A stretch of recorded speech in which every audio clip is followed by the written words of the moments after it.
Hello दोस्तों, मैं आपका अपना दोस्त जीतेश आपके अपने चैनल जीत हिस्ट्री इंडिया में आप सभी का फिर से स्वागत करता हूं। हमारा मौर्य साम्राज्य का सीरीज चल रही है। इस सीरीज़ का पार्ट नंबर 3 है। इस संबंधित पहले 2 वीडियो मैं आपको प्रोवाइड करा चुका हूं, तो इस वीडियो को ध्यान समझना, क्योंकि अगर आपने 2 वीडियो नहीं देखी हैं तो उन वीडियो को जरूर देखना, क्योंकि आपको पूरा सीरीज समझ में आएगी। इस संबंधित जो नेक्स्ट वीडियो मैं जल्दी प्रोवाइड कराऊँगा, तो आप देखिए, स्किप नहीं करनी है, पूरी वीडियो देखना है, क्योंकि एक क्वेश्चन से आपके 5 क्वेश्चन बनते हैं। तो वीडियो को देखिए, सब्सक्राइब करिए, बेल आइकन दबाना मत भूलिए, और लाइक, आप जब भी लाइक करते हैं तो मुझे मोटिवेशन मिलता है, तो लाइक जरूर करिए। तो हम शुरुआत करते हैं पहले क्वेश्चन से। मौर्य साम्राज्य अनेक प्रांतों में विभक्त था, तो प्रांतों को क्या कहता था, मतलब मौर्य साम्राज्य में प्रांतों को क्या कहता था। क्वेश्चन सीधा सिंपल ये है। तो मौर्य साम्राज्य में प्रांतों को चक्र कहा जाता था। अब चलते हैं नेक्स्ट प्रश्न को देखते हैं। मेगस्थनीज के अनुसार पाटलिपुत्र नगर की शासन व्यवस्था का प्रमुख अधिकारी कौन था। शासन व्यवस्था का प्रमुख अधिकारी कौन था? एस्ट्रोनोमोई। ये एग्जाम में एल टी गेट में आ चुके हैं इस प्रकार से क्वेश्चन। तो ये दोबारा टीईटी में भी 2019 के में आया था, तो इस क्वेश्चन को ध्यान से देखना। अब चलते हैं नेक्स्ट प्रश्न की ओर।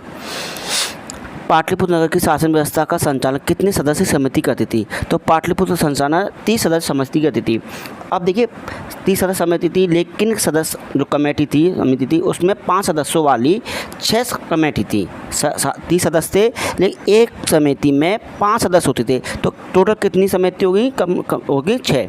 तो देखिए, पहली समिति क्यों करती थी, या पहली कमेटी का काम क्या था? शिल्पकला के संबंधित थी। दूसरी कमेटी का संबंध क्या था? विदेशियों की देखभाल से।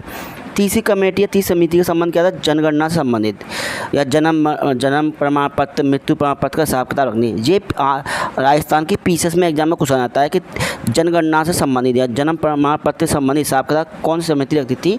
तीसरी। चौथी समिति है व्यापार एवं वाणिज्य से। 5वीं समिति है निर्मित वस्तुओं के क्रय का निरीक्षण करना। कितनी वस्तु बिकी हैं जो राज्य में निर्मित होती हैं, उनमें से कितनी वस्तु बिक्री हुई हैं, कितनी वस्तु बिक गई हैं, उनका रखती थी। छठी जो समिति थी, बिक्री कर वसूल करना।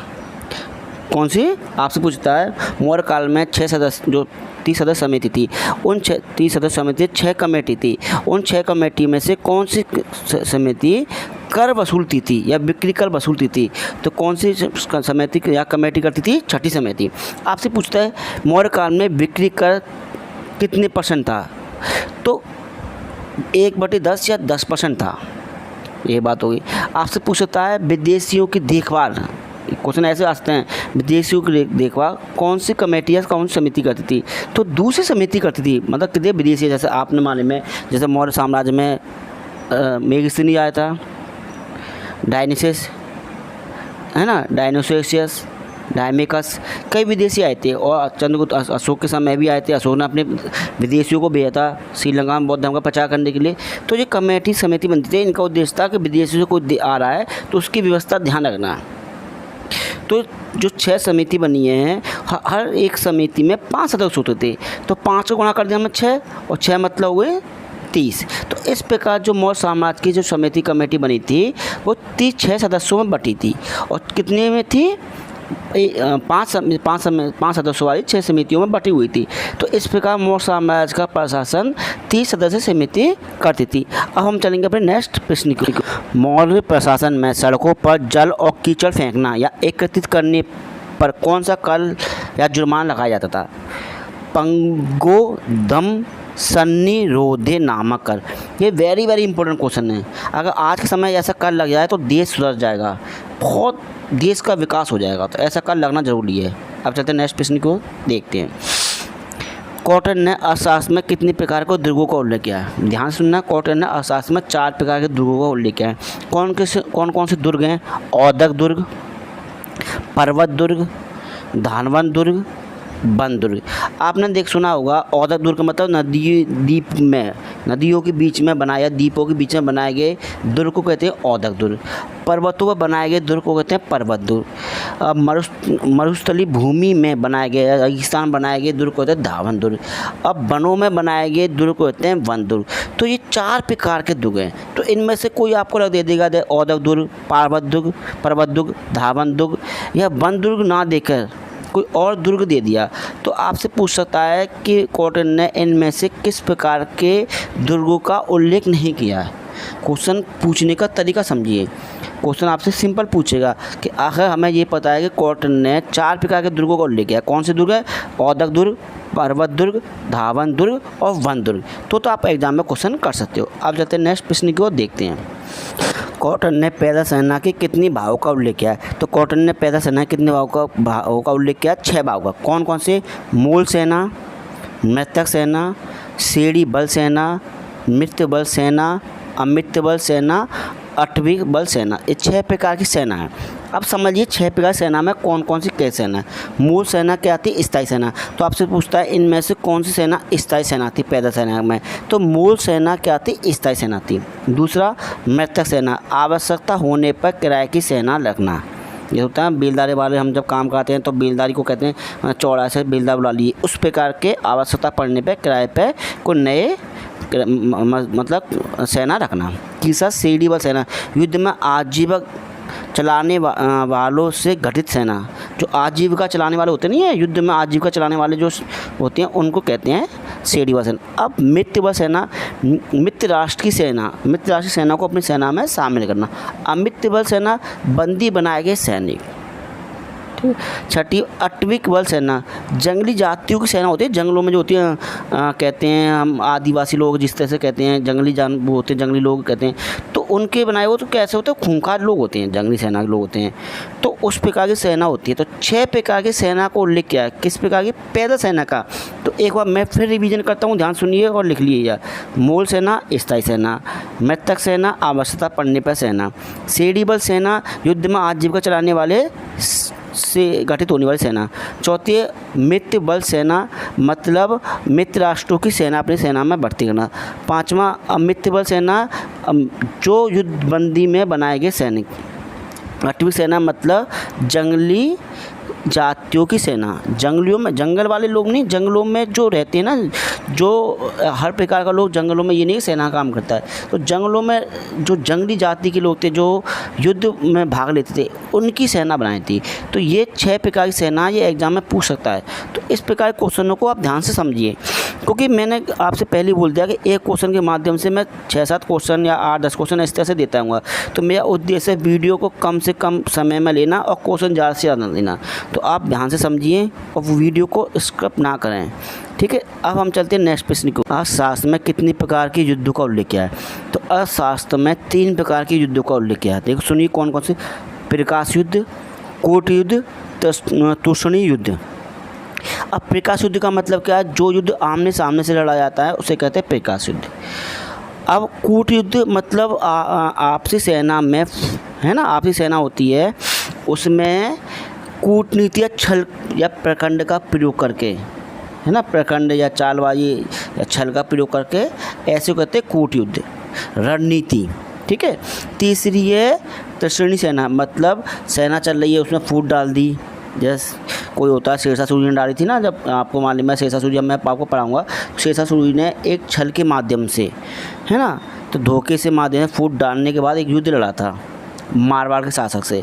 तो मैं जब बात शेरशाह सूरी, इसके बाद जो सीरीज चलेगी वो मुग़ल काल चलेगी, तो उसमें मैं शेरशाह सूरी के बारे में बताऊंगा। तो आप सोचोगे कि उसके बारे में हम जो कहते हैं सोचते हैं कितना बेहतरीन ताकतवर शासक था, लेकिन उसने युद्ध कूटनीति से चले थे, प्रकाश युद्ध से भी लड़े थे, जो आमने सामने युद्ध से लड़े थे, कूटनीति से लड़े थे, और तृष्णी से युद्ध के माध्यम से, मतलब छल के माध्यम से भी युद्ध उसने लड़े थे।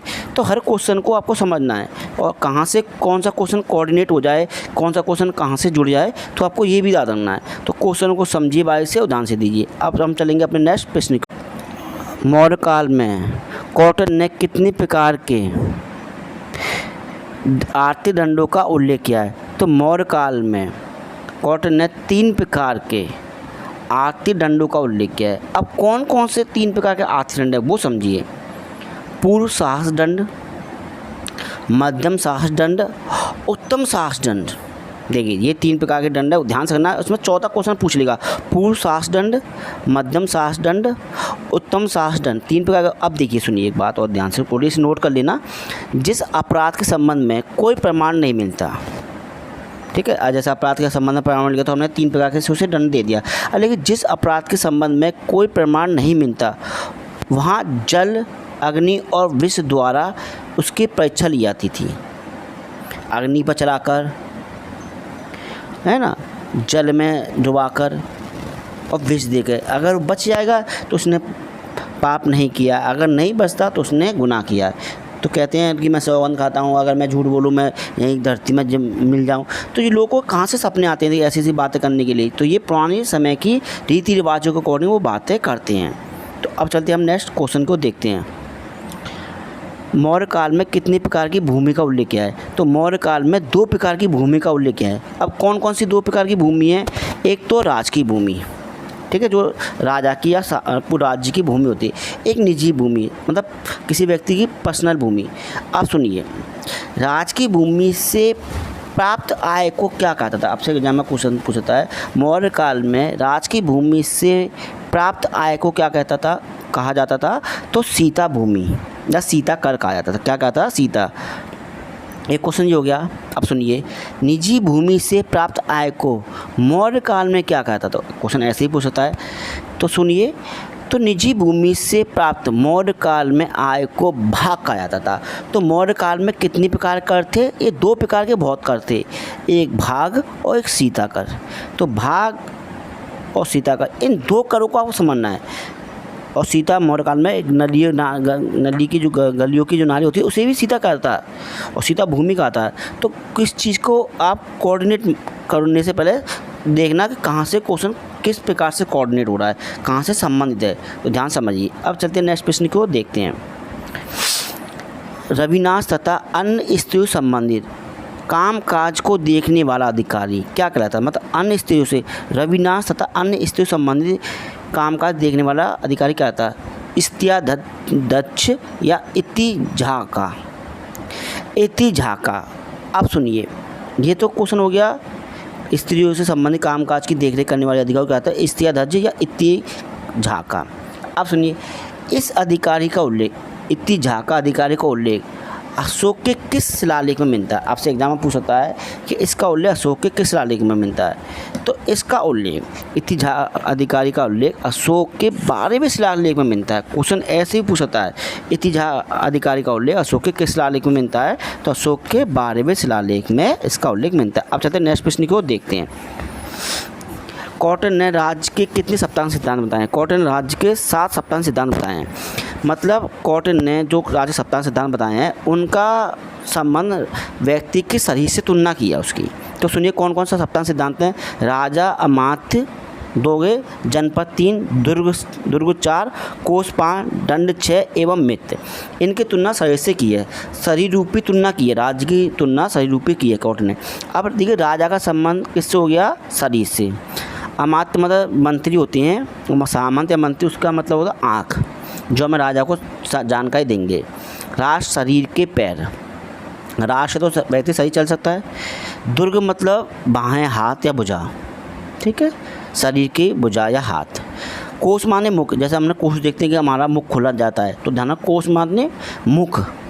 दंड माने मस्तिष्क, जो शरीर हमारा ऊपर का हिस्सा होता है उसे कहते हैं मस्तिष्क। और मित्र माने कान, कहने हमारे मित्र ने बताया है तो वो बात सत्य होगी। तो हम अपनी बातों को ध्यान ना सुनकर दूसरे अपने मित्र की बात को ध्यान से देते हैं। तो याद रखना, कॉटन ने जो शरीर रूपी तुलना की है राजा के सप्तांग सिद्धांत से की है।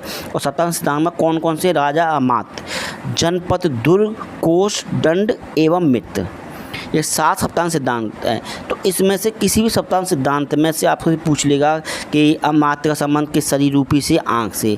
राजा का किससे? शरीर से। राष्ट्र का किससे? पैर से। दुर्ग का किससे? हाथ से या बाहन से। कोष का मतलब किससे? मुख से। दंड का संबंध किससे है? मस्तिष्क से। और मित्र का संबंध किससे? कान से। शरीर से तुलना की है। अब आपको समझ में आ गया। तो अब देखिए, अब हम आगे बढ़ते हैं और देखते हैं नेक्स्ट क्वेश्चन को। मौर्य काल में प्रशासन की सबसे छोटी इकाई क्या कहलाती थी? तो मौर्य काल में प्रशासन की सबसे छोटी इकाई ग्राम कहते हैं। किसी भी प्रशासन काल में, किसी भी शासन काल में, किसी के राज्य में प्रशासन की सबसे छोटी इकाई ग्राम होती है। आज भी प्रशासन की सबसे छोटी इकाई क्या? ग्राम है, क्योंकि ग्राम का प्रधान कौन होता है? प्रधान होता है। गांव का जो मुखिया होता है कौन होता है? प्रधान। अब सुनिए एक बात, 100 गाँव के समूह को मौर्य काल में क्या कहा जाता था? आपसे क्वेश्चन ऐसा पूछता है। तो मौर्य काल में 100 गाँव के समूह को संघड़ कहा जाता था। एक क्वेश्चन इस प्रकार से। दूसरा क्वेश्चन सुनिए, मौर्य काल में 200 गाँव के समूह को क्या कहा था? खारवेटिक। क्या कहता, खारवेटिक। अब सुनिए तीसरा क्वेश्चन, मौर्य काल में 400 गांव के समूह को क्या रहता, दौड़मुख। किसको क्या रहता, दौड़मुख। अब सुनिए, मौर्य काल में 400 गांव के समूह को क्या कहता, स्थानीय। क्या कहता है, स्थानीय। तो कैसे होगा, 100 गांव के समूह का संग्रहण, 200 के खारवेटिक, 400 के दौड़मुख और 800 के स्थानीय। तो इस प्रकार मौर्य साम्राज्य बताता, फिर जिला, फिर चक्र, प्रांत, फिर राज्य। अब चलते हैं नेक्स्ट प्रश्न की ओर, देखते हैं। अर्थशास्त्र में कितने प्रकार के व्यू मतलब षड्यंत्र या चक्र का उल्लेख मिलता है? तो कितने प्रकार के चक्र को मिलता है, 4 प्रकार। कौन कौन से व्यू, दंड व्यू, भोग व्यू, मंडल व्यू, असंत व्यू। ठीक है, 4 प्रकार के व्यू हैं। कॉटन ने अर्थशास्त्र में कॉटन ने कितने प्रकार के व्यू का उल्लेख किया, 4 प्रकार के, दंड व्यू, भोग व्यू, मंडल व्यू, असंत व्यू। तो इन 4 व्यू को आप लिख लेना, ध्यान से नोट कर लेना। ठीक है, क्योंकि किसी भी एग्जाम के व्यू पॉइंट से सबकी एक क्वेश्चन इंपॉर्टेंट है। आप देखते हैं नेक्स्ट क्वेश्चन और चलते हैं। अर्थशास्त्र में कितने प्रकार के गुप्तचर का उल्लेख किया गया है? तो अर्थशास्त्र में 2 प्रकार के गुप्तचर का उल्लेख किया गया है। कौन कौन से गुप्तचर हैं? संस्था एवं संचार, मतलब संस्था वहाँ एक ही जगह पर रहकर अन्य व्यक्तियों के द्वारा सूचना दी जाती है, उसे कहते हैं संस्था। और जो भ्रमण करके अलग अलग वेशभूषा में अलग अलग जगह पर स्थान पर जाकर जो सूचना एकत्रित करता है, उसे कहते हैं संचार। मतलब समझिए, एक ही स्थान पर रहकर कार्य करने वाले गुप्तचर को संस्था कहते हैं। ठीक है, एक ऐसे गुप्तचर जो भ्रमणशील रहकर कार्य करने वाले गुप्तचर संस्था कहते हैं। अब आपसे देखो क्वेश्चन, संस्था गुप्तचर कितने प्रकार के होते हैं? संस्था जो गुप्तचर है, संस्था एक होगी और हो गए संचार। तो संस्था वाले गुप्तचर कितने प्रकार होते हैं? तो संस्था वाले गुप्तचर 5 प्रकार के होते हैं और संचार वाले गुप्तचर 4 प्रकार के होते हैं। तो 9 प्रकार के गुप्तचर आपको याद करने पड़ेंगे। और मैंने जब मैं उन गुप्तचर को दिखाऊंगा तो उनके आंसर मैं दिखाऊंगा और उसके बारे में डिटेल से मैं आपको समझाऊंगा। तो उन गुप्तचरों को आप देखते आना है और समझते आना कि संचार कौन से है और संस्था कौन से है। तो पहले हम संस्था वाले 5 गुप्तचर के बारे में बात करेंगे। अब सुनिए, पहला गुप्तचर देखिए, ये काटालीक का छात्र। ऐसे गुप्तचर जो विद्यार्थी की वेशभूषा में रहते हैं उन्हें काटालीक का छात्र कहते हैं। ठीक, कच्छात मतलब विद्यार्थी वेशभूषा में रहने वाले गुप्तचरों को। अब नेक्स्ट आप सुनिए, उदासीस्त। ऐसे गुप्तचर जो सन्यासी की वेशभूषा में रहते थे, जो सन्यासी की वेशभूषा में रहते हैं उन्हें कहते हैं उदासीस्त गुप्तचर। इस प्रकार समझ में आ रहा है? आप समझिए नेक्स्ट। तीसरा अब कौन सा है? तापस गुप्तचर। ऐसे गुप्तचर जो सिर मुड़ाकर या जटा धारण करे हुए तपस्वी की वेशभूषा में रहने वाले गुप्तचर को तापस कहते हैं। तो ऐसे गुप्तचरों को आपको ध्यान रखना है। अब चलते हैं नेक्स्ट प्रश्न पे, उसी वाले पर, गुप्तचर वाले में। वैदिक। ऐसे गुप्तचर जो गरीब व्यापारी की वेशभूषा में रहते थे उन्हें को क्या कहते हैं? वैदिक गुप्तचर। जो गरीब की वेशभूषा में रहते हैं ना, गरीब व्यापारी की वेशभूषा में, उन्हें कहते हैं वैदिक गुप्तचर। अब चलते हैं नेक्स्ट, गृह प्रतीक। अब ऐसे गुप्तचर जो गरीब किसान की वेशभूषा में रहते थे उन्हें क्या कहते हैं? गृह प्रतीक गुप्तचर। ये 5 प्रकार के हो गए। अब चलते हैं संचार वाले गुप्तचर। शास्त्री देखिए, ऐसे गुप्तचर जो ज्योतिष, व्याकरण, इंद्रजाल, वशीकरण तथा नाच गाने की कला में निपुण व्यक्तियों को गुप्तचर कहते थे। जो अपनी कला में निपुण हो, वशीकरण कर सकते, इंतजार कर सकते, ज्योतिषी कर सकते, ऐसे जो गुप्तचर बनते नहीं थे, निपुण होते थे। जैसे किसी व्यक्ति को नाच के दिखाना है, मैं नाच के दिखाऊँ, तो ऐसे गुप्तचरों को कहते हैं शस्त्री गुप्तचर कहते हैं। किसी राज्य में जा रहे हैं तो नाच के दिखा रहे हैं, तो ऐसे गुप्तचर बहुत जरूरी थे, तो इन्हें कहा शस्त्री कहते हैं। अब चलते नेक्स्ट, तीक्ष्ण गुप्तचर। आप सुनिए, तीक्ष्ण गुप्तचर क्या होता है? धन के लिए अपने प्राणों की परवाह ना कर हर तरह के खतरे का कार्य करने वाले गुप्तचर को, किसी राज्य में तलवारबाजी कर रहे हैं, कुछ भी कर रहे हैं, उन्हें अपनी जान की परवाह नहीं है, ऐसे गुप्तचर को तीक्ष्ण गुप्तचर कहते थे। अब चलते हैं नेक्स्ट क्वेश्चन को। ऐसे गुप्तचर जो अपने बंधुओं से भी स्नेह ना रखने वाले, या मतलब क्रूर प्रवृत्ति के, जिन्हें गुस्सा प्रवृत्ति आती है, ज़्यादा कुछ देवाल में चिढ़ जाते हैं, ऐसे कुछ होते हैं ना, लोग होते हैं जो इनमें स्नेह नहीं है, जिनके अंदर कहते हैं प्यार मर चुका है, ऐसे गुप्तचर को होता है सरहद गुप्तचर। अब चलते हैं नेक्स्ट, परिवाजिका गुप्तचर। अब सुनिए, परिवाजिका ऐसे गुप्तचर जो बिच्छू या बिच्छुणी की वेशभूषा में गणिकाओं की नियुक्ति की जाती थी। गणिका मतलब वेश्या, वास्तुतः वेश्या जो महिला होती है उनको कहते हैं कि नियुक्ति का क्या कहता है? परिवाजिका। अब चलते हैं नेक्स्ट प्रश्न की ओर। और काल में गुप्तचर को ओवरसीयर्स किसने कहा? तो किसने कहा? मेगस्थनीज एवं डियोडोरस ने क्या है, डियोडोरस ने किस क्या है गुप्तचर को ओवरसीज। अब सुनिए क्वेश्चन, मौर्य काल में गुप्तचर को इंस्पेक्टर किसने कहा है, गुप्तचर को इंस्पेक्टर किसने, स्टेवो एवं एडियन ने। तो सुनिए ध्यान से, मौर्य काल में गुप्तचरों को इंस्पेक्टर, जो आज के इंस्पेक्टर होते हैं पुलिस वाले, इंस्पेक्टर किसने कहा है, तो मौर्य काल में गुप्तचरों को इंस्पेक्टर किसने कहा है, स्टेबो एवं एडियन ने कहा है। और मौर्य काल में गुप्तचर को ओवरसीज किसने कहा है, मेगस्थनी और डियोडोरस ने। तो क्वेश्चन 2 हैं, एक क्वेश्चन है लेकिन क्वेश्चन 4 बन गए हैं 2 व्यक्तियों के नाम पर। अब हम चाहते हैं नेक्स्ट प्रश्न को देखते हैं। मौर्य वंश के समय विदेशों में नियुक्त होने वाले गुप्तचर को क्या कहा था। जैसे हमने कोई व्यक्ति गुप्तचर है, हमने उसे बिल्कुल विदेश में नियुक्त कर दिया है, ठीक है, ऐसे गुप्तचर को कहता है उभय वेतन। क्या कहते हैं, उभय वेतन। जो गुप्तचर को अधिक, इन्हें ऐसे व्यक्तियों को अधिक वेतन मिलता था। वो गुप्तचर तो आपने 9 प्रकार के गुप्तचर पढ़ लिए। अब ऐसे गुप्तचर जो विदेशों में जाकर नियुक्त हो जाते थे, तो ऐसे गुप्तचर को क्या कहते हैं, उभय वेतन गुप्तचर कहा जाता था। कोई डाउट हो तो बताइए, क्योंकि आपका डाउट ना रहना मुझे सबसे बात है, क्योंकि आप डाउट में रहोगे तो दिक्कत होगी। तो कोई डाउट हो मुझे बताते आइए। अब चलते नेक्स्ट प्रश्न को देखते हैं। अर्थशास्त्र में कितने प्रकार के अध्यक्षों का उल्लेख किया है, तो कितने प्रकार के अध्यक्षों किया गया, 26 प्रकार के। अब तो 26 प्रकार सभी करोगे तो इम्पोर्टेंट नहीं है अध्यक्ष, लेकिन जो इम्पोर्टेंट है एग्जाम में आते हैं, जो एग्जाम में आ चुके हैं या आने वाली की संभावना है, वो सभी अध्यक्षों को मैं लिया है। तो उन सभी अध्यक्षों को आप नाम नोट कर लेना, क्योंकि ये अध्यक्ष बहुत ही वेरी इंपॉर्टेंट है। और कौन कौन से देखना। अब देखिए, मौर्य काल में जंगल की वस्तुओं के निरीक्षण हेतु नियुक्त अधिकारी क्या करते, कुप्याध्यक्ष, कुप्याध्यक्ष कहते हैं। अब सुनिए, मौर्य काल में पासपोर्ट विभाग का अधिकारी क्या करता है, ये भी अध्यक्ष है। मौर्य काल में पासपोर्ट विभाग का अधिकारी कहता है मुद्रा अध्यक्ष। एक क्वेश्चन हो गया। मौर्य काल में माप तौल का अध्यक्ष क्या कहता है, जो माप तौल करता है, लेखा जोखा करता है, माप तौल का अधिकारी क्या कहता है, मौर्य काल में माप तौल का अध्यक्ष क्या कहता है, पोतवा अध्यक्ष।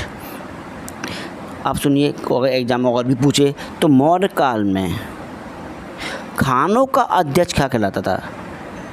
मौर्य काल में खान होती नहीं, आज के कोले खान है, ईदे खान कहते हैं हम, जब कोले खान, हीरे खान, सोने खान, इस तरह से कहते हैं। तो उस समय खान कहते थे। अब वो एक बात क्या अलग बात है किस में क्या निकल जाए। तो मौर्य काल में खानों के अध्यक्षों क्या कहते हैं, अकराध्यक्ष। क्या कहते थे, अकराध्यक्ष। तो इस प्रकार मैंने आपको एक क्वेश्चन में 4 क्वेश्चन बताए। जैसे मौर्य काल में आपको क्या करो, मौर्य काल में विदेशी वस्तुओं की निरीक्षण करने हेतु अधिकारियों को क्या कहते हैं, कुप्याध्यक्ष। मौर्य काल में पासपोर्ट विभाग के अध्यक्ष को कहते हैं मुद्राध्यक्ष। मौर्य काल में मापतौल विभाग के अध्यक्ष को कहते हैं पोतवाध्यक्ष। मौर्य काल में खानों के अध्यक्ष को क्या कहते हैं, अकराध्यक्ष। अभी तीनों क्वेश्चन पोतवाध्यक्ष और अकराध्यक्ष, ये नेट के एग्जाम में आ चुका है क्वेश्चन कि मौर्य काल में मापतौल के अधिकारियों को क्या कहते हैं, अधिकारी बोले या अध्यक्ष बोले या सचिव बोले, वैसे बोलेंगे नहीं एग्जाम में, वास्तविकता से बात ये, लेकिन कुछ भी बोलता है तो मापतौल का पोतवाध्यक्ष है और खानों का अकराध्यक्ष। अब चलते हैं नेक्स्ट क्वेश्चन को देखते हैं।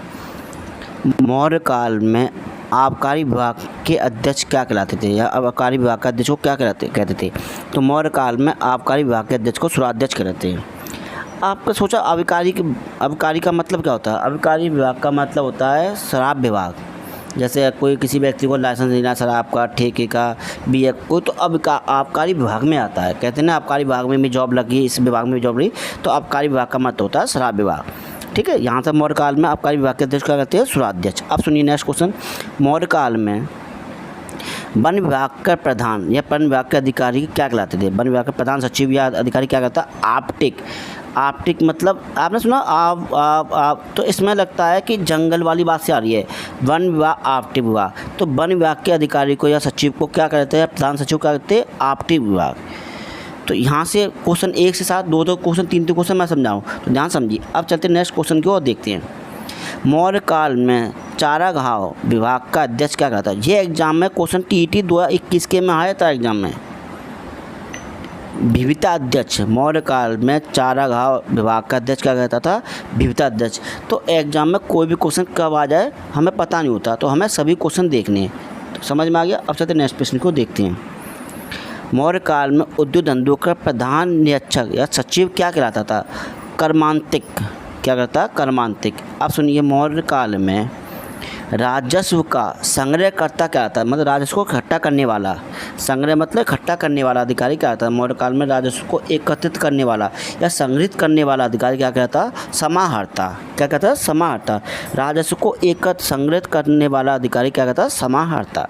अब चलते हैं नेक्स्ट प्रश्न को देखते हैं। मौर्य काल में कटाई, बुनाई एवं वस्त्र उत्पादन गतिविधियों का अध्यक्ष क्या कहता है, सूत्राध्यक्ष। देखो सूत्रा मतलब सूत्र से, सुई से सिलने वाला, सुगा होता है सूत्रा, मतलब सुआ सुई कहते हैं ना, सूत्रा अध्यक्ष। कटाई बुनाई किससे करता है, सूत्रा से, सुई से करते हैं, सूत्रा अध्यक्ष। अब देखिए मौर्य काल में बूचड़ खाने का अध्यक्ष किसे कहते थे, तो बूचड़ खाने का था सुनाध्यक्ष। बूचड़ खाना मतलब कटाई फटाई होती है ना, मांस मछली काटते हैं, उसी तरह को होता है बूचड़ खाना। तो किसका अध्यक्ष होता है, बूचड़ खाने का अध्यक्ष कौन, सुना अध्यक्ष। अब चलते हैं नेक्स्ट प्रश्न को देखते हैं। मौर्य काल में सम्राट की अंगरक्षक सेना का प्रधानमंत्री क्या कहलाता था, या प्रधान सेनापति क्या कहलाता था, तो प्रधान सेना अंतर्वर्षिक क्या था, अंतर्वर्षिक कहलाता था। अब सुनिए क्वेश्चन, मौर्य काल में सीमावर्ती दुर्गों का रक्षक क्या कहलाता था, तो सीमावर्ती दुर्गों का रक्षक अंतपाल कहलाता था। क्वेश्चन अब सुनिए नेक्स्ट क्वेश्चन, मौर्य काल में राजमहलों की देखरेख करने वाला मंत्री क्या कहलाता था, तो क्या कहता है, राजमहल दोवारिक। तो राजमहल की देखरेख करने वाला अंदर से पूरी देखरेख करेगा, पूरी राजमहल में कौन सी व्यवस्था कैसी है, कौन सा मंत्री कैसा, सब कुछ देखेगा। कौन देखेगा, दोवारी। और सीमावर्ती मतलब सीमा के बाहर कौन सा कैसा मंत्री है, क्या सीमा कैसी व्यवस्था की है, उसका कौन देगा, अंतपाल। और प्रधानमंत्री कौन देखेगा, सम्राट के अंतर्वर्षी। अब चलते हैं नेक्स्ट प्रश्न। मौर्य काल में महालेखाकार जिसके नियंत्रण में दो प्रमुख विभाग चल मुद्रा एवं लेखा विभाग होता था, क्या कहता, अक्षपटलाध्यक्ष। अक्षपटलाध्यक्ष कहता है। अब सुनिए जो अक्षपटला होता था, तो इनको जो अक्षपटला होता था, तो इसमें सुनिए मौर्य काल में गुप्तचर, खुफिया और सूचना विभाग का अधिकारी क्या कहलाता था, तो क्या कहता, महामाता प्रसरण। क्या कहता, महामाता प्रसरण कहलाता। कौन, गुप्तचर, खुफिया और सूचना विभाग का अधिकारी। आप सुनिए एक साथ, मौर्य काल में या अशास्त्र में गुप्तचरों को क्या कहा गया है, तो क्या कहा गया, गूढ़ पुरुष। क्या कहता है, गूढ़ पुरुष कहा गया है। अब चलते हैं नेक्स्ट प्रश्न को देखते हैं। मौर्य काल में महिला अंगरक्षकों को क्या कहता है, तो मौर्य काल में महिला अंगरक्षकों को समारानुरागिनी कहा गया है। आप सुनिए क्वेश्चन नेक्स्ट। तो मौर्य काल में महिला अंगरक्षकों का उल्लेख किसने किया है, जो महिला अंगरक्षक का था समारानुरागिनी कहा गया है, लेकिन किसने इसका उल्लेख किसने किया, मौर्य काल में महिला अंगरक्षकों का उल्लेख किसने किया है, किसने किया, मेगस्थनीज एवं स्ट्रैबो। तो क्वेश्चन याद ना, मेगस्थनीज एवं स्ट्रैबो ने महिला अंगरक्षकों को उल्लेख किया कि मौर्य काल में जो राजा के जो अंगरक्षक थे वो महिला थी, और महिला को समारानुरागिनी कहा जाता था। तो क्वेश्चन समझ में आ गया। अब चलेंगे हम नेक्स्ट क्वेश्चन जिसे समझेंगे और ध्यान से। मौर्य काल में कुल कितने प्रकार के करों का उल्लेख किया है, तो मौर्य काल में कुल 21 प्रकार के करों का उल्लेख किया है। पूरे कर बहुत सारे कर हैं, मैं नेक्स्ट वीडियो में आपको सबका कर बताऊंगा। अब चलते हैं नेक्स्ट प्रश्न को। अशोक के किस अभिलेख में बलि एवं भाग नामक करों का उल्लेख किया है, तो रूमंदी नामक अभिलेख में। रूमंदी अभिलेख की खोज किसने की थी, फ्रीयर ने की थी। ये भी आप याद रखना, मैं जब अशोक के अभिलेख पढ़ाऊंगा तब ध्यान से आपको बताऊंगा सारी बातें। अब चलते हैं नेक्स्ट प्रश्न को। मौर्य काल में भूमि माप के लिए ले जाने वाला कर कौन सा था, रज्जु सर्प कर था। अब सुनिए, यदि किसी व्यापारी को उस व्यापार में अधिक से अधिक लाभ हो जाए या बहुत ज़्यादा लाभ हो जाए, तो राजा या राज उस पर अतिरिक्त कर लगाता था। जैसे कोई 5 रुपये चीज़ है और हमने 10 की बेचनी है, और 10 से हमने उस चीज़ को 20 रुपये बेच दी, तो एक्स्ट्रा लाभ हो गया। तो ऐसा लाभ अगर किसी व्यापारी को किसी व्यापार में अत्यधिक लाभ हो जाता था, तो राज उससे कौन सा अतिरिक्त कर लेता था, एक्स्ट्रा कर लेता था। ये एग्जाम में क्वेश्चन आ चुका है। तो अतिरिक्त कर कौन सा लेता, पार्श्वक कर या पार्श्वक कर नामक एक कर था, जो किसी व्यापारी को किसी व्यापार में अधिक लाभ होने पर उनसे पार्श्वक नामक कर लिया जाता था। ये मौर्य काल का स्पेशल कर था। अब चलेंगे नेक्स्ट प्रश्न को देखते हैं।